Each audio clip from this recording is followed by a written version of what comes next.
Militer Rusia memperbarui informasi operasi militer khusus di Ukraina dalam 24 jam terakhir. Juru bicara militer Rusia Letnan Jenderal Igor Konasenkov tanggal 2 November merilis pertempuran terjadi di arah Kupiansk. Angkatan bersenjata Ukraina dengan 2 batalion, diperkuat tentara bayaran asing, berusaha menyerang ke arah Yagodnoye, Nikolayevka, Orlianka dari wilayah Kharkov dan Kuzemovka, Republik Rakyat Lugansk. Pasukan artileri dan infanteri Rusia melayani serangan musuh dan dipaksa kembali ke posisi awal.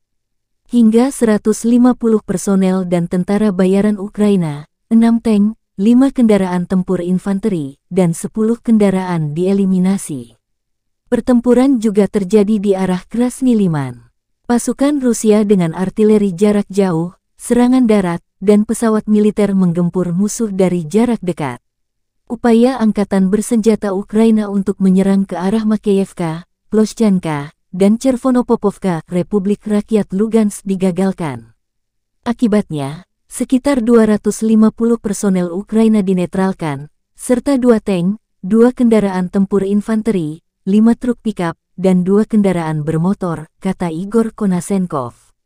Di arah Nikolayev Krivoy Rog, pasukan Rusia mencegat upaya Ukraina menerobos ke arah Ishenka, Bruskinsko, Sukanovo, dan Pyatikatki, wilayah Kherson.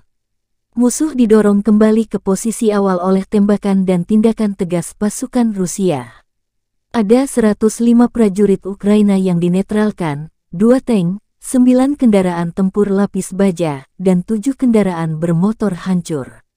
Secara total, 330 pesawat terbang dan 167 helikopter, 2.414 kendaraan udara tak berawak angkatan bersenjata Ukraina dinetralkan sejak awal operasi. Juga 384 sistem rudal pertahanan udara, 6.270 tank dan kendaraan tempur lapis baja lainnya, 881 kendaraan tempur yang dilengkapi dengan MLRS dieliminir. Termasuk 3.544 meriam dan mortir artileri lapangan, serta 6.967 unit militer khusus dihancurkan selama operasi militer khusus, kata Igor Konasenkov dikutip Tribun Timur.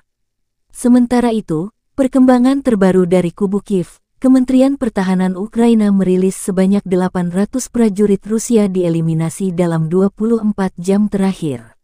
Pertahanan udara bekerja efektif, 1 jet tempur dan 1 helikopter ditembak jatuh. Secara total, Rusia kehilangan 73.270 prajurit sejak awal invasi.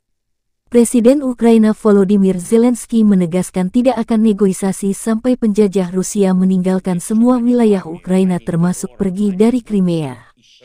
Слава нашому прекрасному народу, слава Україні!